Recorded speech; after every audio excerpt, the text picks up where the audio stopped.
Hello guys, welcome back to another episode of Cinema Sitdown. We are about to review the movie Logan, but first, let's roll the credits. Or the intro.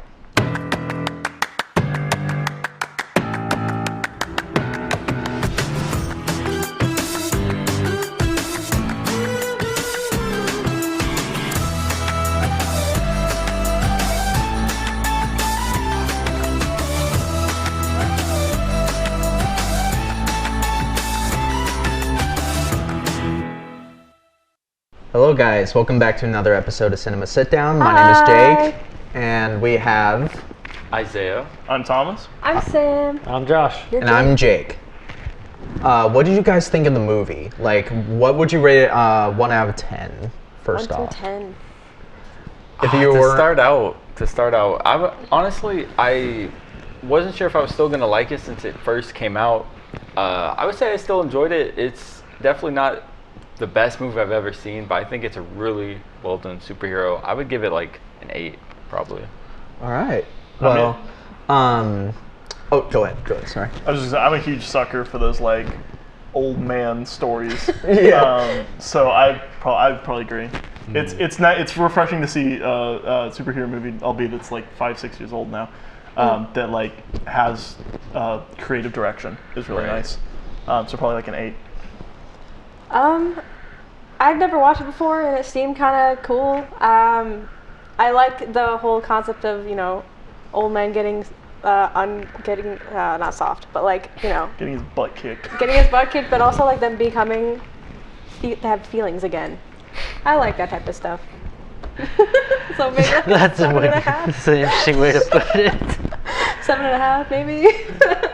I'm gonna probably grade it first when I first saw this in the theaters in 2017. I'll probably still give it a 9. If you've seen it black and white, it adds more to the emotion of it. Yeah, watching black and white, it's pretty incredible. You're old. Yeah.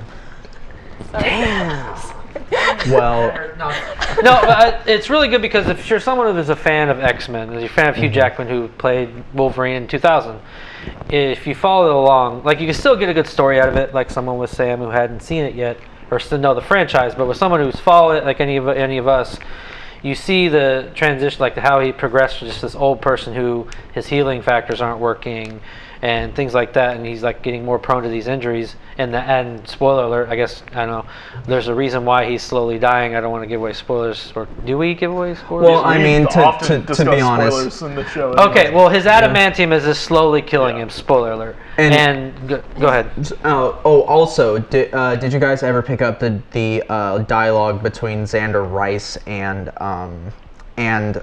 Logan? Remember when it was really like hidden, but when Laura was going to go back and free her friends, they were talking about how Xander Rice had put enzymes and other controlling mutant stuff in breakfast cereals, drinks. So to think about it, Logan was basically poisoning himself throughout the movie because it was corn syrup, right, which is found in whiskey. But also it was what they were talking about is there's a reason that mutants haven't been around for so long, and that was because they were putting stuff into foods to help stop the X gene from actually mutating from children. Exactly, but at the same time it also suppresses the X gene that is currently inside of a person, which is why you see Logan as a superhero with 3 claws on each hand. Basically slowly dying from his adamantium skeleton, which adamantium actually poisons whoever has it inside of them, but he has a healing factor. Yeah, and I think, well, given the lore of the franchise as well, the reason that he was given that adamantium skeleton, he was chosen as basically a science experiment to see if they could give soldiers this kind of like essentially very strong metal skeleton. And they ended up not conducting it with anyone else but him because he had a regenerative healing, like if he gets a cut, it'll heal, like he can watch it heal. So he's constantly being poisoned throughout the entire time that he has it. The difference is that his body is constantly keeping up with it. So essentially the start of this movie is his body isn't keeping up with the damage that his skeleton is doing anymore. Yeah, agreed. I would say it was partially adamantium poisoning, but I feel like with the with what he was doing, what he was drinking, really added on to that sort of insult to injury sort of thing. He didn't even know it at the time. I'm learning so much. But, well, I was gonna say with, I'm learning so much with right now. Samus probably doesn't like the impact of this movie is you kind of do like it does stand alone as its own movie, right? But it doesn't have that impact because as we were talking, we were like, oh yeah, back in the day, he had super healing, he was so strong and powerful. And when you see this movie and the difference between this movie and then, like, he has healing, but it's like, slowly coming out of him. It's painful, and that kind of impact doesn't really happen unless you've seen the rest of it. That's true. It that has kind of of context. Right, that slow pain that he's feeling is so weird in this movie because we're used to seeing him do his thing in other ones. To be fair, so in this movie, I think it's what's smart if you view it as standalone. That's why if you have the younger version of himself that they created essentially, which is a clone of him, you see how quickly that guy's healing factors actually take place, minus the serums that they were giving him. But you kind of can still see that, like, what you saw from the clone, that's how Logan used to be back when he was younger. So. That's true. Yeah, and there's also another detail. In the comic that actually inspired this, named Old Man Logan, love that comic. Great comic. Great comic. If there's another detail, but it wasn't in the Old Man Logan comic. It was Wolverine who accidentally killed all of the X-Men through Mysterio tricking him into Mysterio, the master of illusion, to trick him into smelling and thinking that his compatriots were actually his enemies. But then when Mysterio let everything go away and like he saw everything, he basically just murdered his whole family. But in this case, it was Charles Xavier, because remember him talking about what happened in Westchester? That was him. He killed 6 X-Men members and by using his powers, and that's why he was saying I'm sorry to everyone in the casino. Why he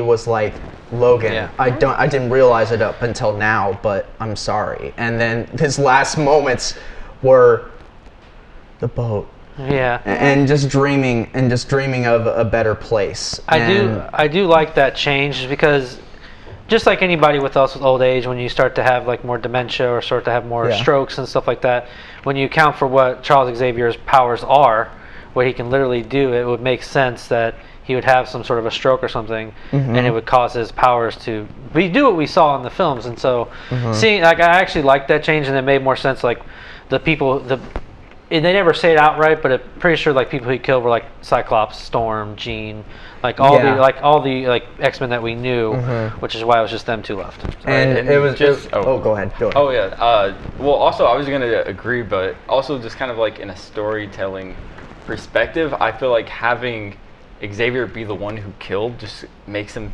such a more broken and interesting character, because if you have seen all the movies, you love Xavier. He's such like an amazing guy, and to watch him do something so horrible is just really impactful. Unintentionally. And it also makes Wolverine or Logan, I guess I should use his real name in this, more of a sympathetic character, because he's kind of keeping that away from Xavier, and he's trying to protect him, and so that kind of, it just shows that soft side of him, and that he really does love Xavier, even though he can't show it directly or say it directly. And especially with the juxtaposition, he killed a lot of people. And it's even more tragic because he was the person who brought them together in the first place. Like, he was the one who fought tooth and nail to get everyone together working as that team, and then for him to be ultimately their downfall. And I think that's really the sad, but actually probably most like horrible twist that a person so good can make so much harm with their power and ability. It's one of the more tragic parts of the screenplay, which is for me why that, and amongst other things, the character writing is why it probably got nominated for Best Adapted Screenplay at the Oscars, which it's more than deserving. It didn't win, but it still it was pretty dang close. Nominated. And on top of that, like we haven't talked about her yet, but Daphne Keane, who played X-23, which is Logan's daughter, was awesome. I think we can all agree, just her acting, her action, like her just getting into a role, basically trying to be a mini Wolverine, was is really exceptional. Without having much dialogue as well, which is even more difficult to do. She doesn't really talk that much until the very end. And so not only is a child actor in a very serious role with very little dialogue, that is super impressive to do. And I don't think I appreciated her as much on my first watching because I was just so obsessed with Wolverine. But coming back to it, I'm just like, wow, she's such a great character, and I really enjoyed her in it. It really came back to just her just caring about Wolverine or Logan. I do that too. But it really just went back to that sort of idea that she cared for him, but he thought that everybody around him dies, like just for nothing.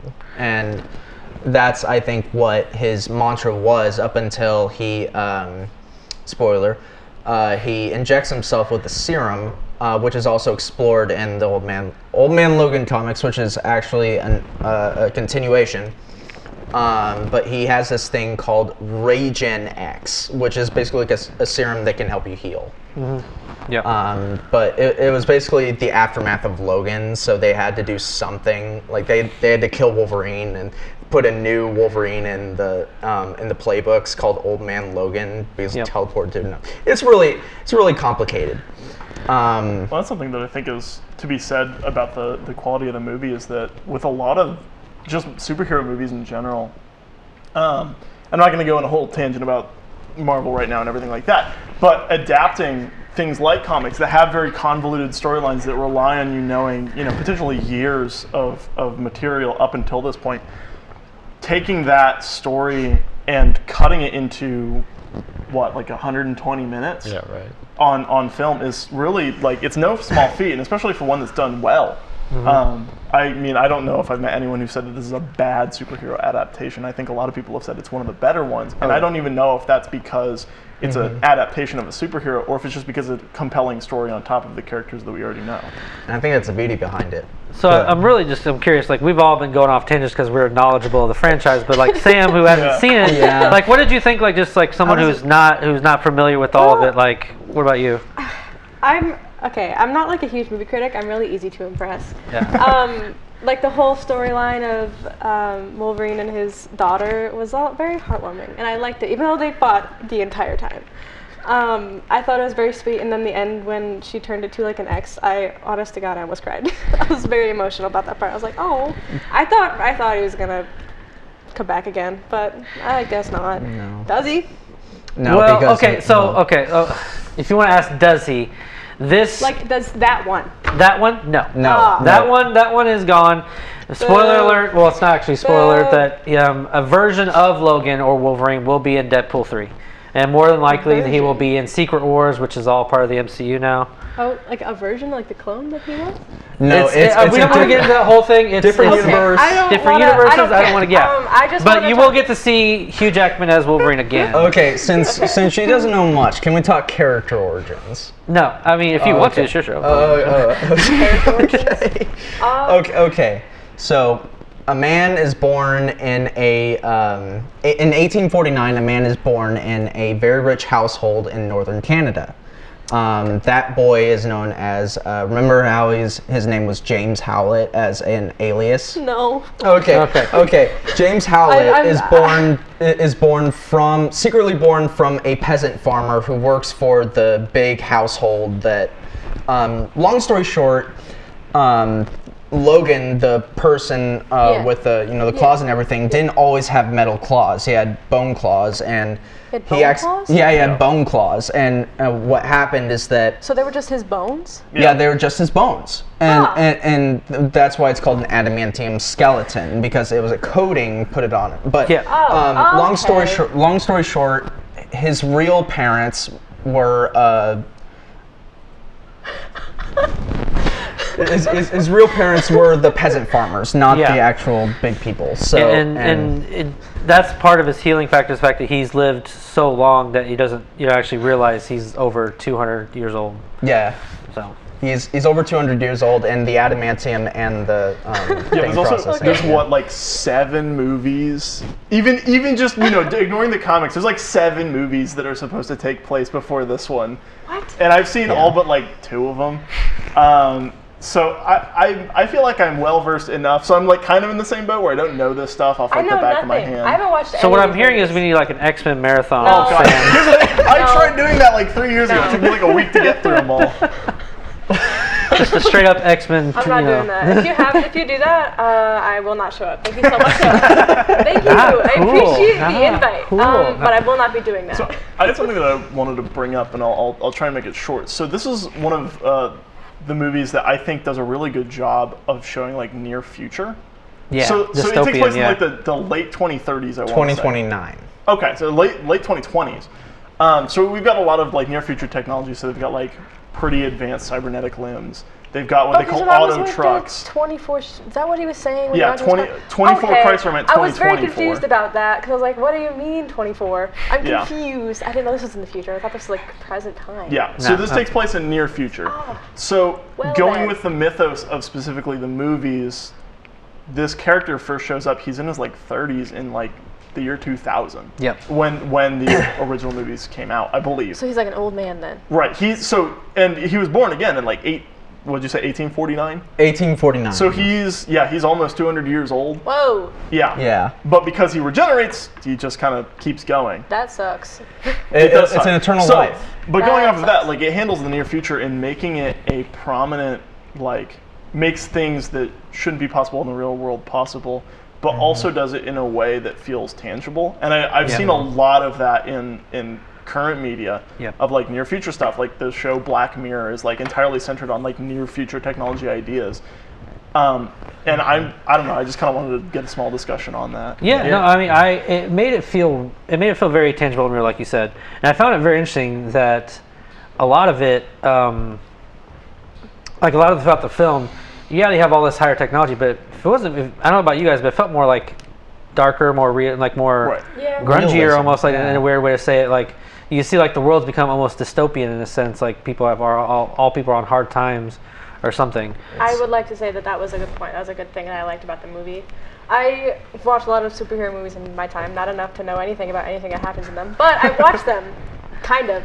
And they always feel like they're so unrealistic, so fantasy, which is fine. That's fine. But this one felt like it could actually kind of sort of maybe be realistic. If this was a real thing in real life, that's how it would play. Which I thought was interesting. That is my comment. And we're 5 years away from 2029, so by then we should have all this stuff, right? Yeah, I know. Yeah. Oh yeah. I'll be actually really upset if you don't. It's like Back to the Future Part 2. I didn't get my hoverboard in 2015. I'm pretty angry about it still. I want my Truckers my flying conversion. Yeah, I want my flying car. I want my hoverboard. Well, that's the thing I think that I always had a problem with Marvel is that the world that they live in, I feel was never really fleshed out well, and it was just really lackluster. Versus this world, which is fleshed out a little bit more, but it stays in this kind of realistic near future setting that I think it does really well compared to Marvel, which is near future.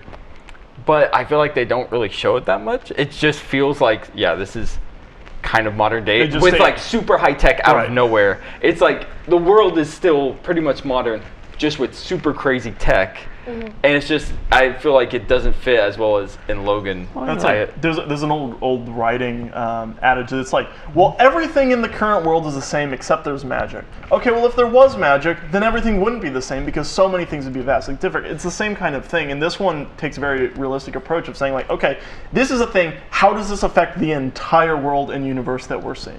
Right.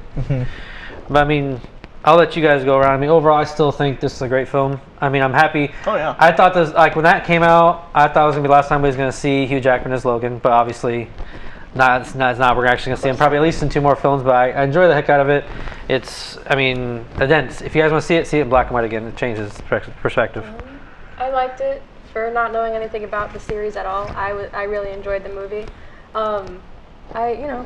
I don't really have anything else. I liked it. It was cool. And their little girl did a great job acting. That was very impressive. Saddled man story. Saddle man story. Saddle man. Saddled man story. Right, well. Saddle Man story. And I think that's all we have for today's episode of Cinema Sit Down. Thank you so much, guys, for being here. Thank you for Thanks for having us. Yeah. Bye. Bye. Oh, the camera's still going. Oh, it's up there. It's up there. Bye. Why? Icarus.